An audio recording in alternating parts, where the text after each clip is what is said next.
క్షీరసాగర మదన సమయంలో అమృతం అనేది ఉద్భవిస్తుంది. దానికోసం అసురులు అంటే రాక్షసులు, దేవతలు ఇద్దరూ కూడా యుద్ధం చేస్తారు. చివరికి ఆ అమృత కమండలం అనేది అసురులకే దక్కుతుంది. అప్పుడు నారాయణుడు మోహిని అనే ఒక అందమైన స్త్రీ రూపంలో రాక్షసులను మైమరపింపజేస్తాడు.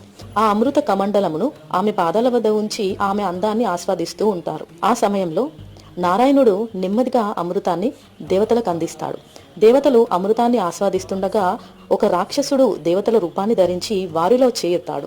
కానీ అప్పటికే దేవతల కళ్ళు కప్పి అమృతాన్ని ఒక గుక్కడు గొంతులో పోసుకుంటాడు ఆ రాక్షసుడు. ఇది గమనించిన సూర్యచంద్రులు వెంటనే నారాయణునికి తెలియజేస్తారు. క్షణంలోనే తన సుదర్శన చక్రంతో వారి శిరస్సును ఖండిస్తాడు. కానీ అమృతం గొంతులో ఉన్నందున రాహు కంఠమునందు అమరుడయ్యాడు. అప్పటి నుంచి రాహుకి సూర్యచంద్రులంటే శాశ్వతమైనటువంటి శత్రుత్వం ఏర్పడింది. అందుకే గ్రహణ రూపంలో రాహువు సూర్యుణ్ణి చంద్రుణ్ణి మింగుతూ ఉంటారని పురాణాలు చెబుతూ ఉంటాయి.